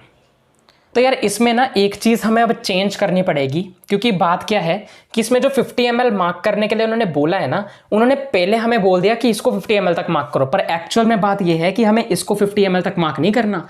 हमें इनमें से जो भी एक लिक्विड लेना है ना, जैसे कि मैंने वाटर लिया तो उस वाटर को 50 ml हमने इसमें भरना है, ऐसा बोला गया है। और फिर जहां तक इसका 50 ml आएगा ना, वहां पर हमें इसे मार्क करना था।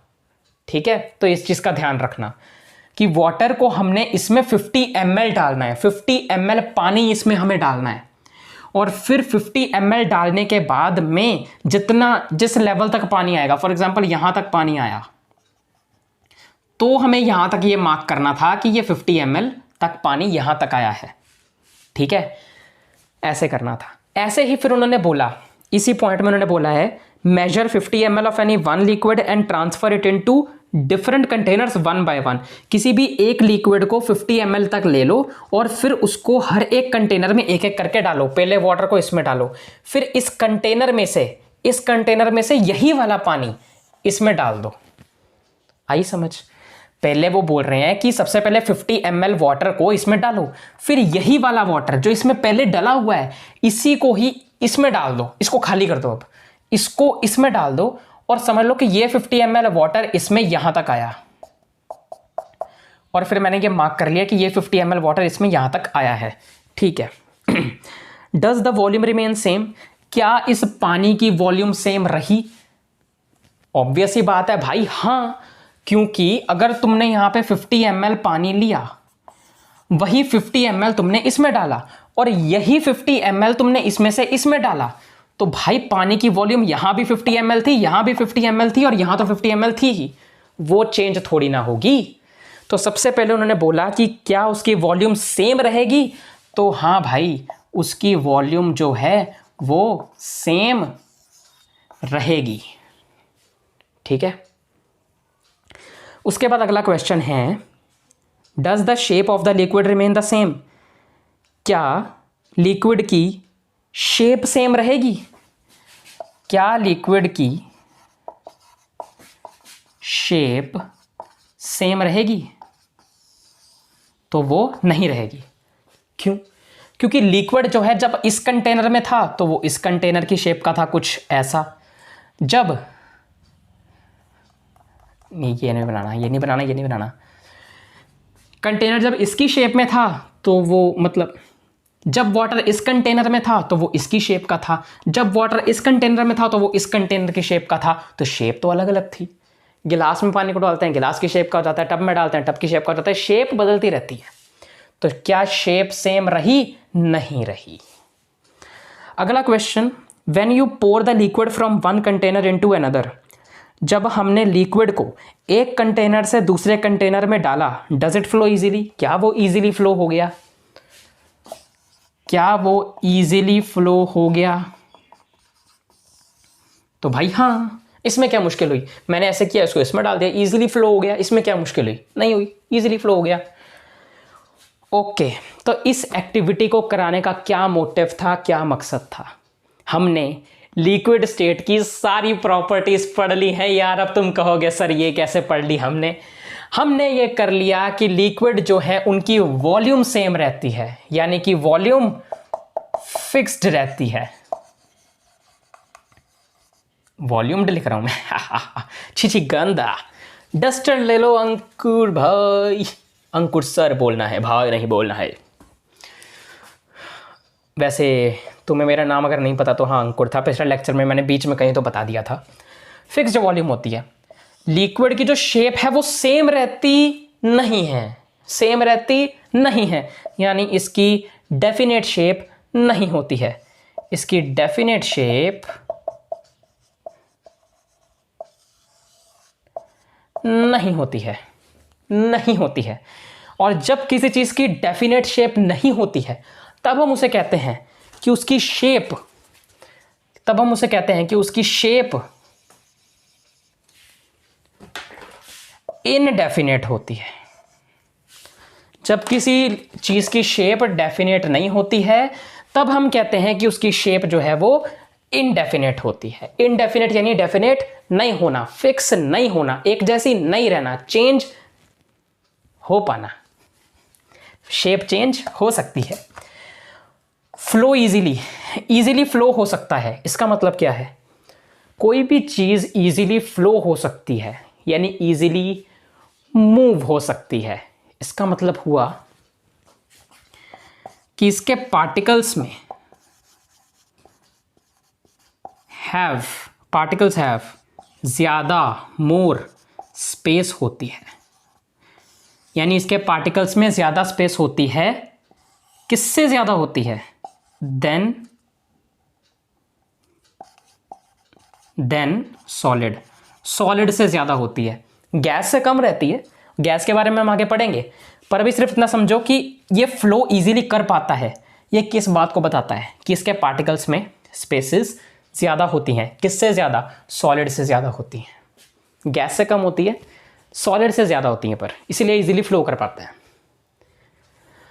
तो अभी लिक्विड स्टेट के बारे में और भी थोड़ी बहुत बातें हैं जो जाननी ज़रूरी हैं, तो पहले इतना नोट करो, फिर आगे बढ़ते हैं।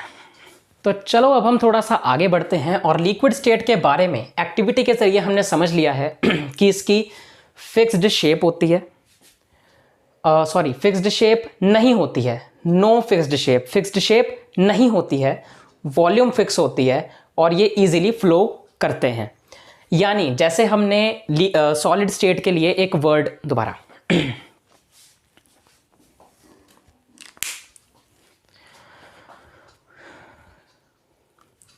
अब हम थोड़ा सा और आगे बढ़ते हैं। लिक्विड स्टेट में अभी तक हमने पढ़ लिया है एक्टिविटी के जरिए कि इसकी कोई फिक्स शेप नहीं होती है, फिक्स वॉल्यूम होती है और ये इजीली फ्लो कर सकते हैं। जैसे सॉलिड स्टेट के लिए हमने एक वर्ड बोला था रिजिड, वैसे ही लिक्विड स्टेट के लिए हमने वर्ड बोला है फ्लूइड। फ्लूइड का मतलब जो फ्लो कर सकता हो, ठीक है, और जिसमें ये सब प्रॉपर्टीज़ हों, जिसकी फिक्स शेप ना हो, जिस भी कंटेनर में वो डाला जाए वो उसकी शेप का हो जाए, उसकी वॉल्यूम फिक्स हो और वो इजीली फ्लो कर जाए, यानी इजीली फ्लो कर सके। हु कैन इजीली फ्लो या who can flow is fluid या लिक्विड्स के लिए दूसरा टर्म। एक्टिविटीज़ 1.4 एंड 1.5 जो कि मैंने तुम्हें लेक्चर नंबर 1 में करवाई थी, वहाँ से हमें ये सीखने को मिला था कि अगर हम सॉलिड और लिक्विड को एक दूसरे में डिफ्यूज़ करते हैं, एक दूसरे में मिक्स करते हैं, जैसे कि लिक्विड में हमने सॉल्ट या शुगर या पोटेशियम परमैंगनेट का क्रिस्टल डाला, तो हमें जो मिलता है वो लिक्विड की फॉर्म में होता है, यानी कि लिक्विड मिलता है एट लास्ट एंडिंग में। जैसे कि अगर हमने पानी में सॉल्ट डाला या फिर शुगर डाली, मिक्स कर दी, तो लास्ट में शुगर और सॉल्ट तो पानी में घुल जाता है, डिज़ोल्व हो जाता है, डिफ्यूज़ हो जाता है, पर जो पानी है वो तो मतलब वैसा ही रहता है ना, मतलब लिक्विड स्टेट में रहता है ना। एंड में क्या होता है, वो उसमें घुल जाते हैं, पर रहता तो लिक्विड स्टेट में है ना वो चीज़।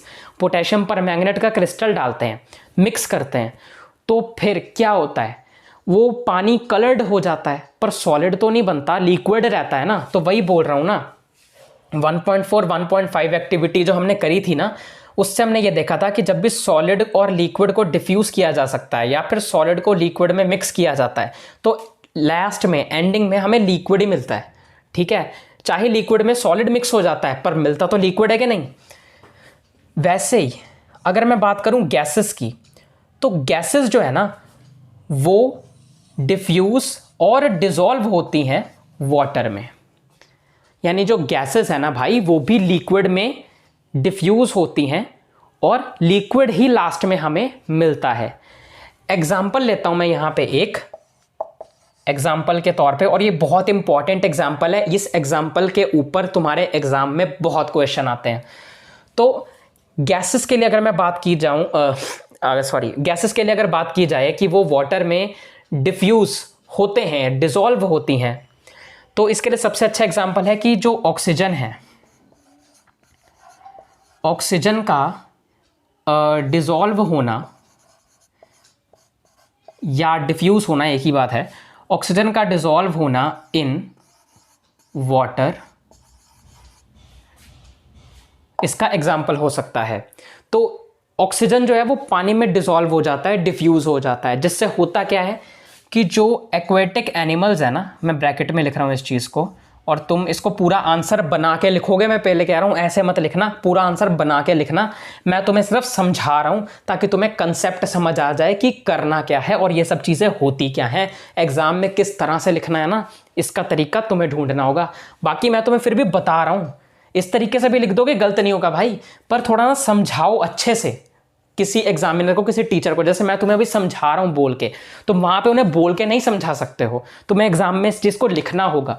तो इसीलिए लिखते हुए तुम्हें ये बहुत अच्छे से लिख के बताना होगा, अच्छे से हर एक चीज़ को किस तरीके से लिखना है, क्या लिखना है, वो मैं तुम्हें बोल के बता देता हूँ ये तुम्हें समझाने के बाद।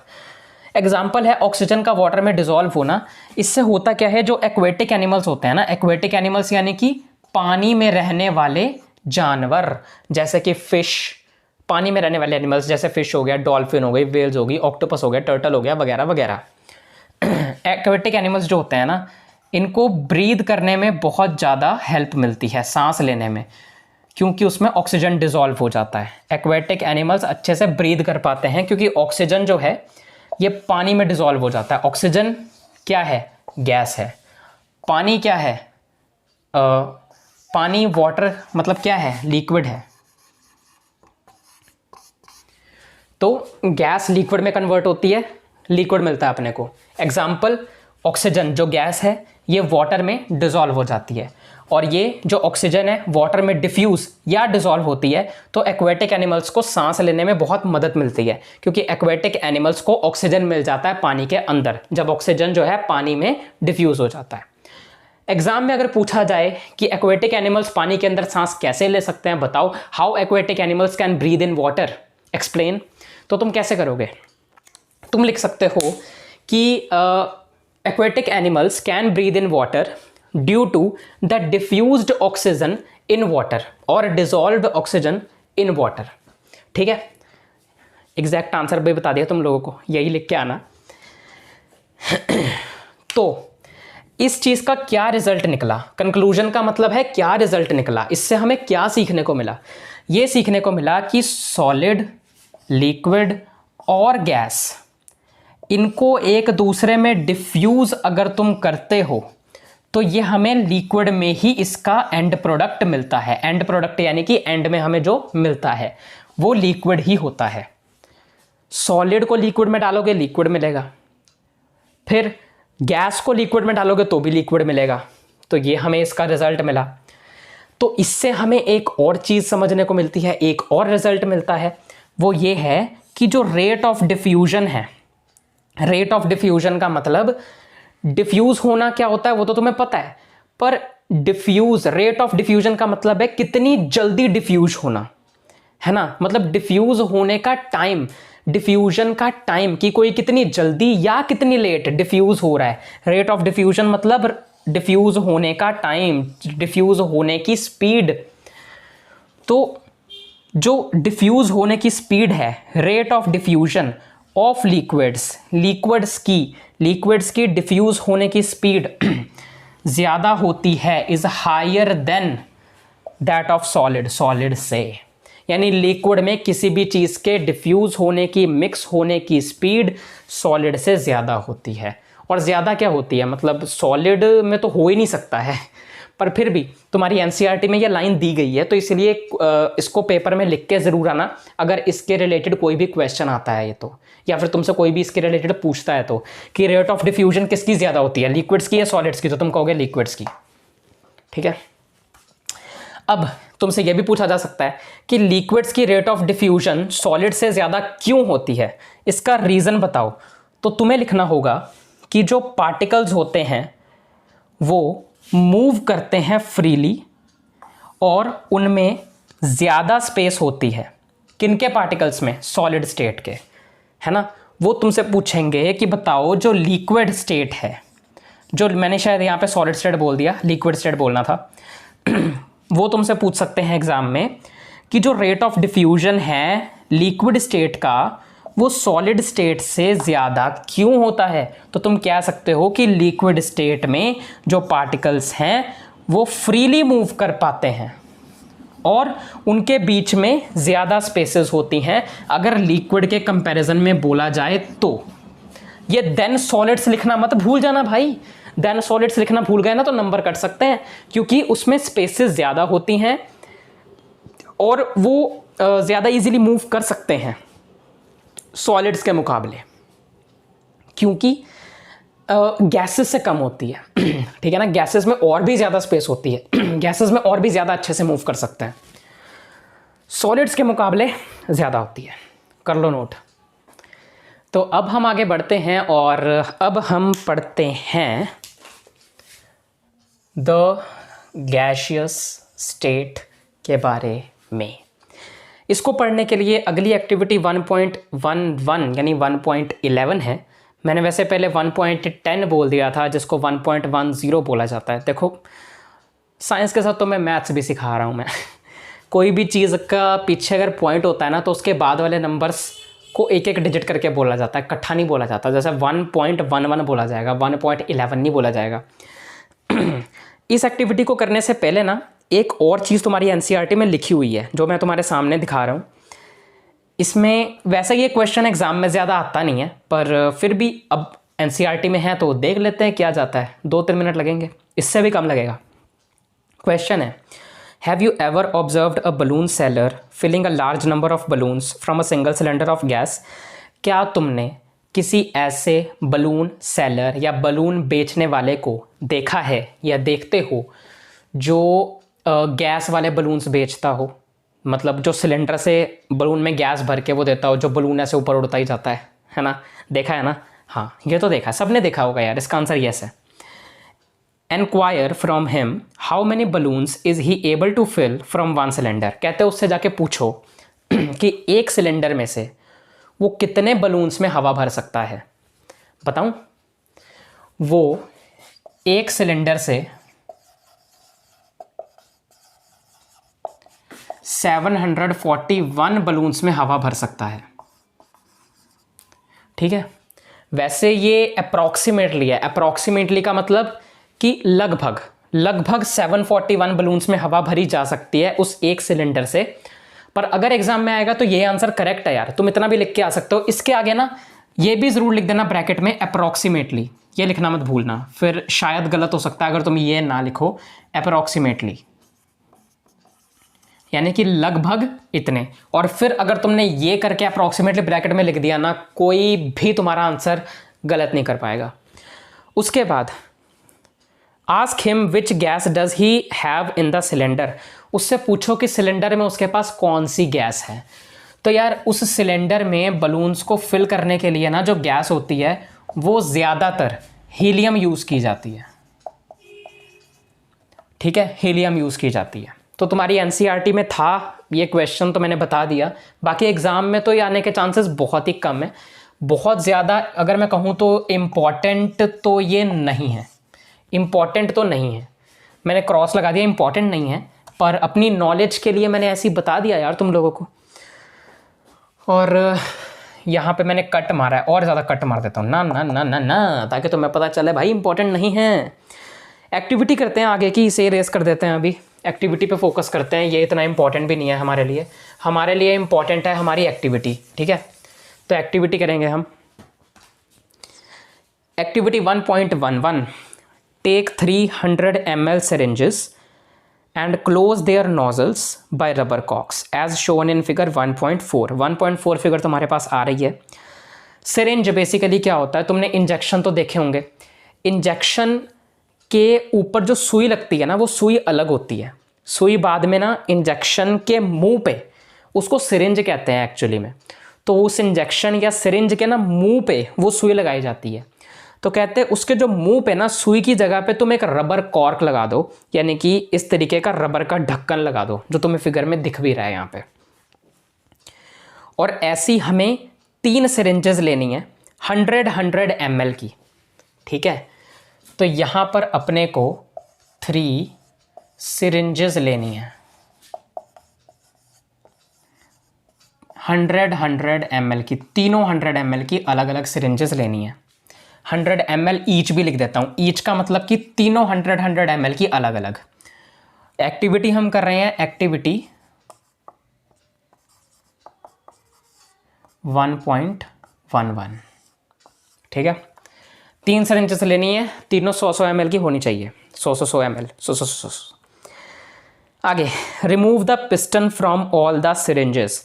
तुम फिगर में देख सकते हो कि ऐसे जो ऊपर की तरफ होता है ना, देखो जब डॉक्टर को तुमने देखा होगा कि वो इंजेक्शन में ना दवाई भरते हैं, पीछे से ना उसकी जो डंडी सी होती है उसको ऐसे पीछे खींचते हैं, दवाई उसमें भरने लग जाती है। तो वो जो खींचते हैं ना, वो जो डंडी सी होती है उसे पिस्टन कहते हैं, जो तुम्हारे फिगर में भी दिख रही होगी। तो वो कहते हैं कि तीनों सिरिंजेस में से क्या करो कि ये जो पिस्टन है ना, इसे बाहर निकाल दो, रिमूव कर दो। तीसरा पॉइंट है leaving one syringe untouched, fill water in the second and pieces of chalk in the third. हमने 3 सिरिंजेस ली, तीनों के पिस्टन निकाल दिए। एक सिरिंज में कहते हैं कि कुछ मत करो, ऐसे ही छोड़ दो, अनटच्ड, बिना छुए। Fill the water in the second, दूसरी वाली सिरिंज में जिसमें से पिस्टन निकाली है, वैसे तीनों में से निकाली है, और दूसरी वाली में भर दो पानी। तीसरी वाली में भर दो चौक। अब तुम कहोगे सर नीचे से निकल जाएगा पानी। भाई नीचे रबर कॉर्क और रबर का ढक्कन लगा नहीं रखा क्या? नहीं निकलेगा। पिस्टन निकालो, उसमें डाल दो, दूसरे में डालो पानी, तीसरे में डालो चौक, पीसेज ऑफ चौक, चौक को तोड़ के ना छोटा छोटा उसमें डाल दो तीसरे वाली में। तो हमने क्या किया, 3 सिरिंजेस लिए हैं, ऐसे समझ लो ये 3 सिरिंजेस हैं। यहाँ पे आगे की तरफ सुई लगती है जहाँ पे ढक्कन लगाया हुआ है रबर का, और समझ लो यहाँ कहीं तो सिरिंज, ये पिस्टन होती है यहाँ पे, इस जगह पे। मैं बहुत गंदी सी ड्राइंग कर रहा हूँ पर तुम समझ जाओ, यहाँ पे ये पिस्टन है, ठीक है।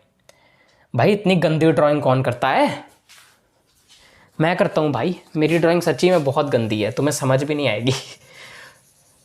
ऐसा करो तुम, यही वाली पिस्टन जो तुम्हारे सामने फिगर आ रही है, तुम उसी को देखो और सिर्फ इतना समझो कि वो फिगर कुछ इस तरीके की है। मैं बनाने की कोशिश करता हूँ, ऐसे, फिर ऐसे, फिर ऐसे, ये थोड़ा सा और लंबा, फिर ऐसे, फिर ऐसे, फिर ऐसे, फिर ऐसे।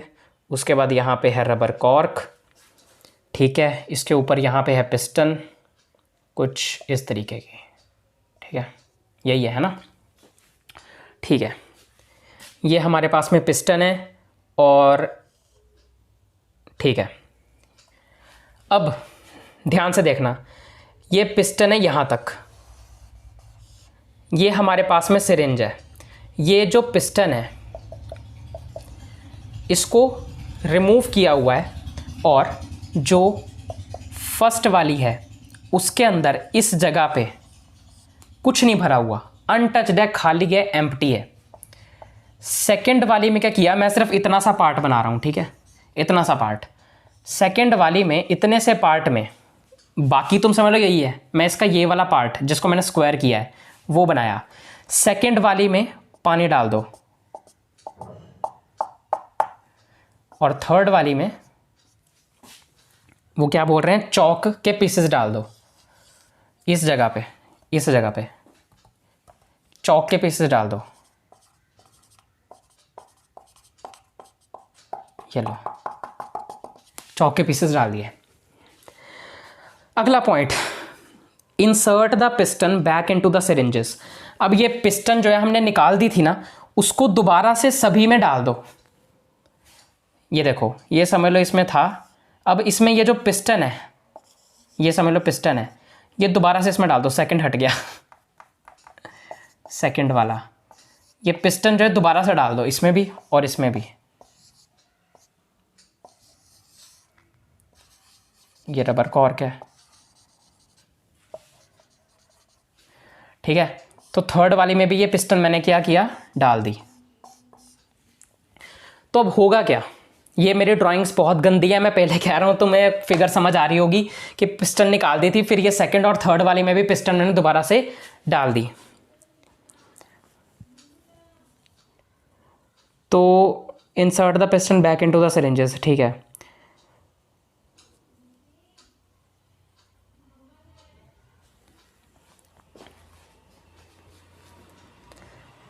आगे बोला है you may apply some vaseline on the pistons before inserting them into the syringes for their smooth movement. इन पिस्टन्स को इसमें डालने से पहले उन पे वैसेलिन हम लगा सकते हैं, ताकि इनकी जो मूवमेंट है पिस्टन्स की वो स्मूथ रहे, ठीक है, स्मूथ रहे, ताकि ये आसानी से अंदर और बाहर हो जाए।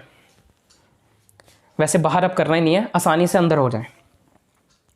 Now try to compress the content by pushing the piston in each syringe. अब इसमें जो हमने पिस्टन डाली ना, तो हम इसको पिस्टन को दबाने की कोशिश करो, अब तीनों में दबाने की कोशिश करो। What do you observe? अब क्वेश्चन आ गया। अब इससे हमने क्या ऑब्जर्व किया? हमने ऑब्जर्व किया जो पिस्टन अनटच्ड थी, मतलब इसमें हमने कुछ भी ऐड नहीं किया, उसमें पिस्टन बड़ी आराम से नीचे की तरफ मूव हो गई। इसमें थोड़ी दिक्कत हुई और इसमें बहुत ज़्यादा दिक्कत हुई, है ना, क्योंकि पानी वाली तो थोड़ी ज़्यादा जल्दी प्रेस हो जाएगी, पर चॉक पाउडर क्योंकि ये सॉलिड है तो इससे तो टूटते टूटते नीचे जाना पड़ेगा, सॉलिड्स को बूरा बनाते हुए नीचे जाना पड़ेगा। बूरा यानी कि वो कहते हैं ना पाउडर सा बना के चॉक का बन जाएगा जब इसको दबाएंगे। चॉक लेके देखना, उसको तोड़ के देखो, फिर उसको ज़ोर से दबाओ, पाउडर बन जाएगा। तो भाई पिस्टन इसको दबाने का काम ही तो कर रही है। तो चॉक को दबाना सबसे ज़्यादा मुश्किल होगा वाटर से अगर कंपेयर करें तो। वाटर को आसान होगा चॉक से, और जिसमें कुछ है ही नहीं उसको तो आसान है ही ना दबाना। ये हमने ऑब्जर्व कर लिया। उसके बाद in which case was in the piston easily pushed in? कौन से केस में पिस्टन बहुत ही ईजिली पुश हो गई? पहले केस में जब अनटच्ड था। What do you infer from your observation? इस ऑब्जर्वेशन से क्या सीखने को मिला? एक्टिविटी 1.11 की इस ऑब्जर्वेशन से हमें सीखने को मिला कि जो लिक्विड है,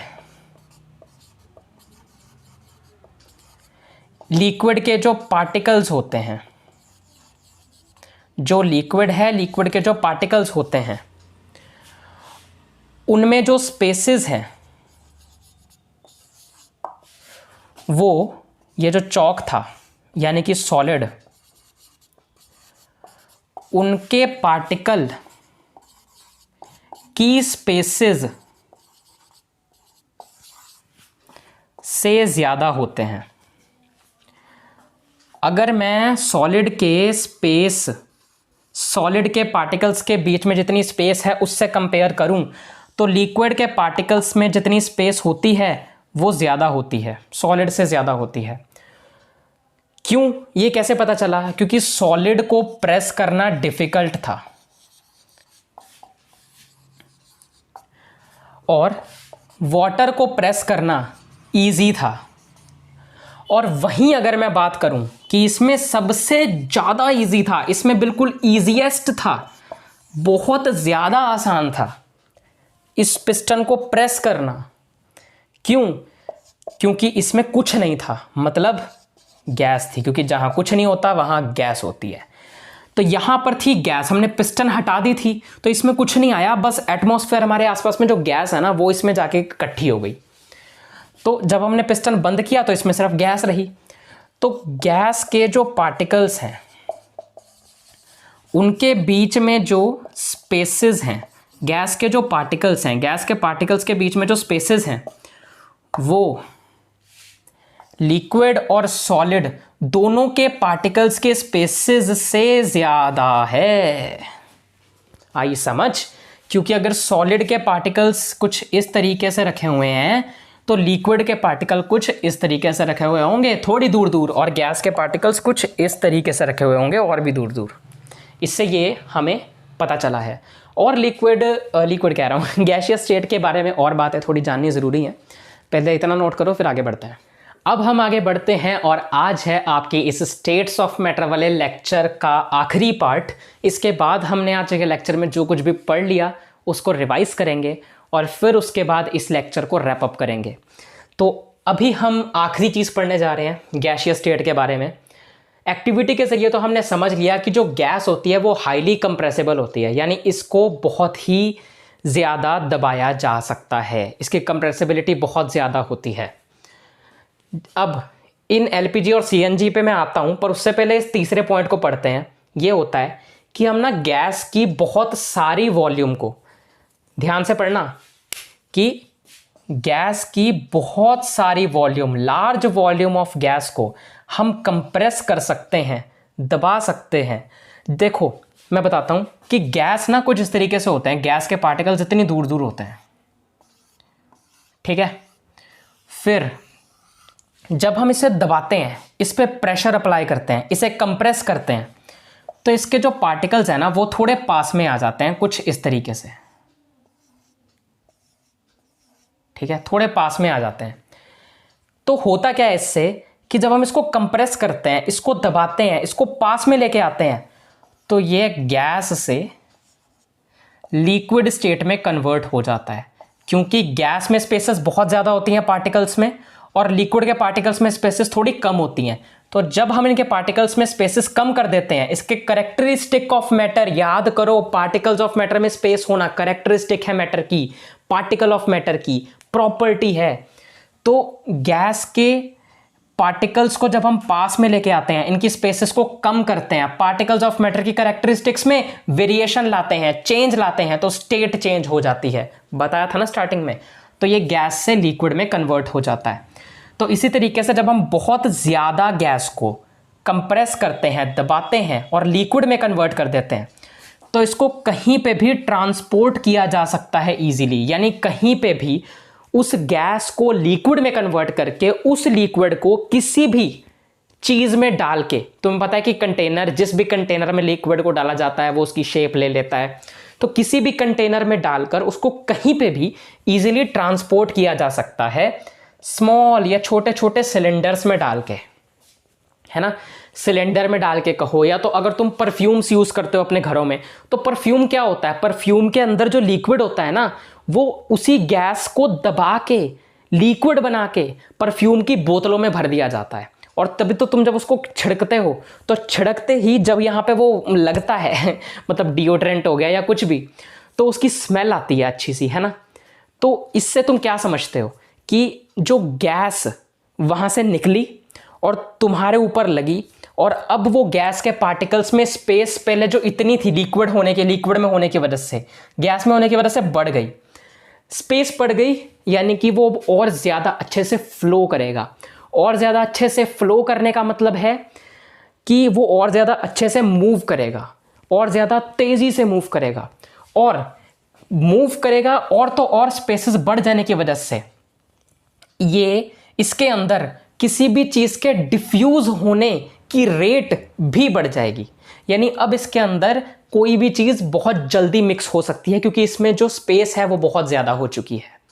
तो इसीलिए जब हम इसको स्प्रे करते हैं ना अपनी बॉडी पे, तो होता क्या है कि बाकी के जो एयर के जितने भी मॉलिक्यूल्स हैं ना हमारे आसपास में, ऑक्सीजन है, कार्बन डाइऑक्साइड है, नाइट्रोजन है, जो भी है, उन सब के साथ में ये डिफ्यूज़ हो जाता है, मिक्स हो जाता है, और जल्दी से इधर उधर मूव करते हुए अपनी स्मेल को बिखार देता है, क्या करते हैं उसको, बिखेर देता है। हाँ, बिखेर देता है, मैंने बिखार देता बोल दिया, बुखार ना हो जाए रे। ठीक है, ये पॉइंट क्लियर हो गया। उसके बाद वही जैसा मैंने बोला कि स्मेल ऑफ कुकिंग फूड, यानी कि वही ना, इस पॉइंट को पढ़ने से पहले कुकिंग फूड की स्मेल क्यों, एलपीजी और सीएनजी के बारे में अब पढ़ते हैं। एलपीजी होती है लिक्वेफाइड पेट्रोलियम गैस। देखो इसके वर्ड में आ रहा है लिक्विफाइड। लिक्विफाइड करने का मतलब लिक्विड में कन्वर्ट किया हुआ, लिक्विड में बनाया हुआ। लिक्विड कहां से बनाया, लिक्विड में गैस से, गैस से लिक्विड में कन्वर्ट किया हुआ पेट्रोल। आया समझ। और ये जो पेट्रोलियम है ये तुम्हारे कुकिंग में यूज होता है। जो सिलेंडर आता है ना तुम्हारे घर में, जो तुम्हारे मम्मा दादी पापा जो भी हैं वो सिलेंडर लेते हैं, फिर वो सिलेंडर वाले भैया आके साइन करते हैं एक जगह पे, वो उन्हें सिलेंडर लाने के पैसे देते हैं। हाँ हाँ, वही वाला सिलेंडर जिससे कुकिंग की जाती है, गैस के नीचे लगाया जाता है, फिर उससे गैस जलती है ना। तो वो एलपीजी गैस सिलेंडर होता है, उसमें एलपीजी होती है। उसके अंदर जो लिक्विड होता है वो लिक्विड गैस को ही कंप्रेस करके बना हुआ होता है, जो सिलेंडर में डाल दिया जाता है, और फिर तुम उसे यूज करते हो कुकिंग में। कुकिंग में हम उसे यूज करते हैं, और क्योंकि वो है तो गैस ही, तो जब उसको जलाया जाता है वो गैस जो है वो फैलने लगती है। जब तुम फूड कुक करते हो उसके ऊपर, या तुम्हारी मम्मा फूड कुक करती हैं उसके ऊपर, तो होता क्या है, जो पार्टिकल्स होते हैं फूड के, जो फूड उस गैस के ऊपर बन रहा है, वो मिक्स हो जाते हैं एयर के पार्टिकल्स के साथ में। और एयर के पार्टिकल्स में क्या है, वो एलपीजी है जो तुमने जलाई, तो वो आपस में मिक्स होकर बहुत तेज़ी से फ्लो करने लगता है। और जिसकी वजह से तुम जब खाना वगैरह बन रहा होता है किचन में, तो तुम्हें उसकी स्मेल आ जाती है बहुत जल्दी, क्योंकि कारण यही होता है यार कि गैसेस जो हैं वो बहुत ही ज़्यादा जल्दी कहीं पे भी मूव कर पाती हैं, कोई भी चीज़ उसमें बहुत जल्दी आके डिफ्यूज़ हो जाती है। ठीक है, इन्हीं कुछ कारणों की वजह से ऐसा होता रहता है। और इसमें CNG भी है। CNG का मतलब होता है कंप्रेस्ड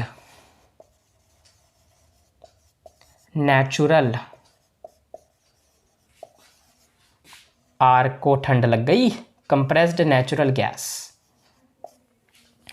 इसमें भी तुम्हें देख रहा है कंप्रेस्ड मतलब दबाना। गैस किसको कंप्रेस किया हुआ है? गैस को कंप्रेस किया हुआ है।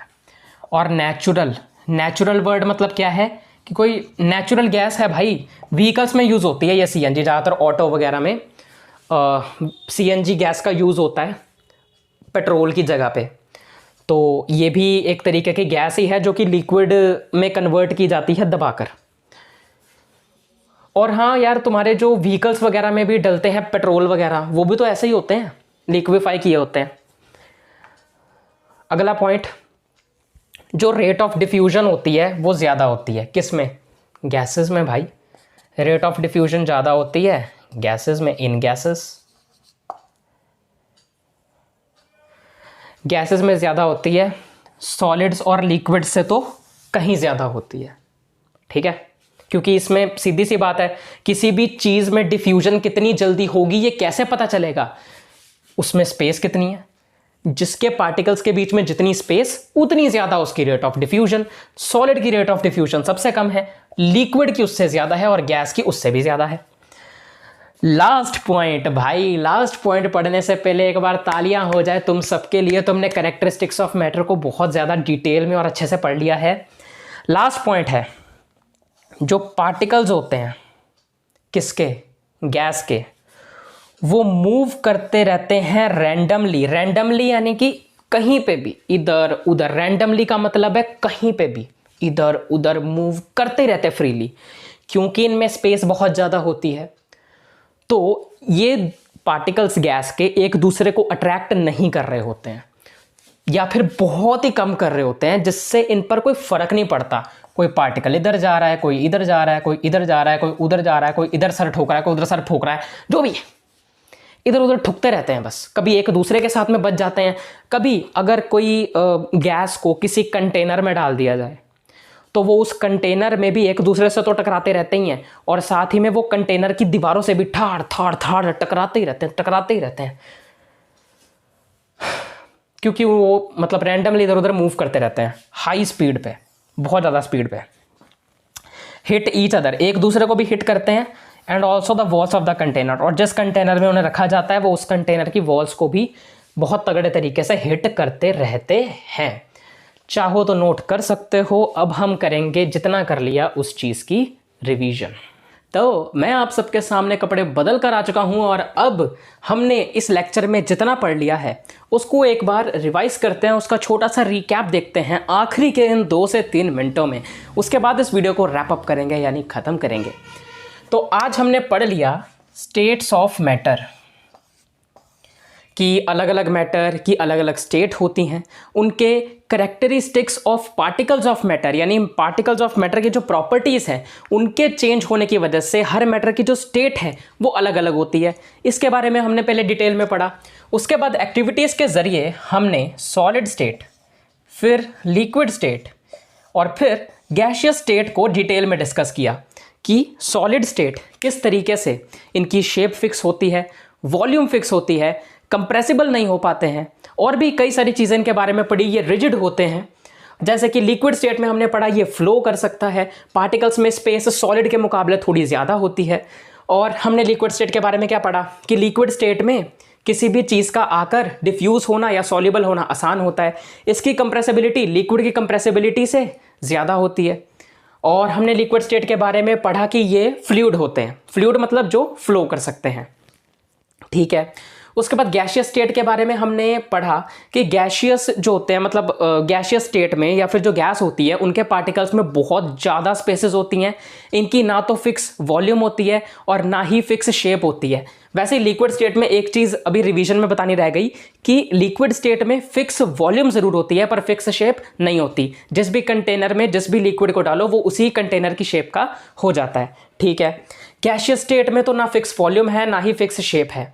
और हमने गैसियस स्टेट में क्या पढ़ा है कि ये इजीली कंप्रेसिबल है, ये सबसे ज़्यादा कंप्रेसिबल है। और तो और गैसेस जो हैं वो मतलब गैसेस लिक्विड में डिसॉल्व होती हैं और लिक्विड की फॉर्म में ही रहती हैं। मतलब जैसे कि हमने वैसे पढ़ लिया इस लेक्चर में यार डिटेल में, मैं दोबारा क्या समझाने बैठूं कि जैसे सॉलिड को लिक्विड में मिक्स किया तो लिक्विड की फॉर्म में ही हमें एंड प्रोडक्ट मिलता है। एंड प्रोडक्ट का मतलब है आखिर में जो हमें मिला। जैसे कि अगर हमने सॉल्ट जो कि सॉलिड है उसको पानी में डाला जो कि लिक्विड है तो हमें पानी ही मिलता है। सॉल्ट तो उसमें डिफ्यूज़ हो जाती है, सोल्यूबल हो जाती है, मिक्स हो जाती है। वैसे ही गैसेस भी लिक्विड में मिक्स होके लिक्विड ही बना देते हैं। और हाँ, गैसेस के पार्टिकल्स के बीच में स्पेस सबसे ज़्यादा होती है, मतलब लिक्विड से भी ज़्यादा, सॉलिड से भी ज़्यादा। सॉलिड वाले में गैस से कम स्पेस होती है पर लिक्विड सॉलिड से ज़्यादा होती है लिक्विड में, और सॉलिड में तो बहुत ही ज़्यादा कम स्पेस होती है, जिसकी वजह से इनके पार्टिकल्स को अलग करना या तोड़ना मुश्किल होता है। इनमें अट्रैक्शन बहुत ज़्यादा होती है और ब्ला ब्ला ब्ला बातें जो हमने पूरे इस लेक्चर में डिटेल में डिस्कस कर ली हैं। यानी बेसिकली इन्हीं टॉपिक्स पर हमने आज मोटा मोटा फोकस किया है। एक्टिविटीज़ के साथ हमने हर एक चीज़ को समझा है। आज हमने जो एक्टिविटीज़ करी हैं उनके ज़रिए हमें बहुत अच्छे से इनकी प्रॉपर्टीज़ के बारे में पता चल गया और अब तुम उसे भूलोगे नहीं कभी भी। तो बस यार आज के इस लेक्चर में इतना ही था। आई होप कि आपको ये वीडियो अच्छी लगी हो, मेरी एक्सप्लेनेशन अच्छी लगी हो, आज के लेक्चर में जो कुछ भी करवाया तुम लोगों को समझ आ गया हो। और ये लेक्चर आज का कैसा लगा उसके बारे में ज़रूर बताना, फीडबैक ज़रूर देना। कोई गलती हो गई हो समझाने में, कोई चीज़ समझ ना आई हो, सब कुछ कमेंट्स में शेयर कर देना। You are free to comment anything, पर अच्छे कमेंट्स करना। अच्छे से मेरा मतलब है कि उसमें कोई भी गंदी लैंग्वेज यूज़ नहीं होनी चाहिए। बुराई करनी है कर दो, पर थोड़ा ढंग से, तमीज़ से। बुराई करनी है तमीज़ से। अच्छा नहीं लगा तो सीधा बोलो अच्छा नहीं लग रहा है आपका पढ़ाना, और साथ में रीज़न लिखो क्यों नहीं लग रहा है, मैं कहाँ गलती कर रहा हूँ। आई समझ में? हाँ। और क्या कहें तुम्हारे एंडिंग में, यही कि यार अगर वीडियो अच्छी लगी हो तो ज़्यादा से ज़्यादा बच्चों को इसको शेयर कर देना, ज़्यादा से ज़्यादा स्टूडेंट्स को शेयर कर देना। मिलते हैं अगली वीडियो में, तब तक के लिए चलता हूँ। और हाँ, 4 लेक्चर्स में जब ये चैप्टर ख़त्म हो जाएगा ना, 4 लेक्चर में ख़त्म होगा। आज था दूसरा, 2 और पढ़े हैं। उसके बाद इस चैप्टर को 1 शॉट में रिवाइज़ करेंगे, 1 से 1.5 घंटे के अंदर चैप्टर का हर एक टॉपिक डिटेल में। मिलते हैं 1 शॉट के अंदर 4 लेक्चर्स के बाद। पर 4 लेक्चर तो डिटेल्ड ही आने वाले हैं मेरे भाई। 2 हो गए, 2 रह गए, देख लेना।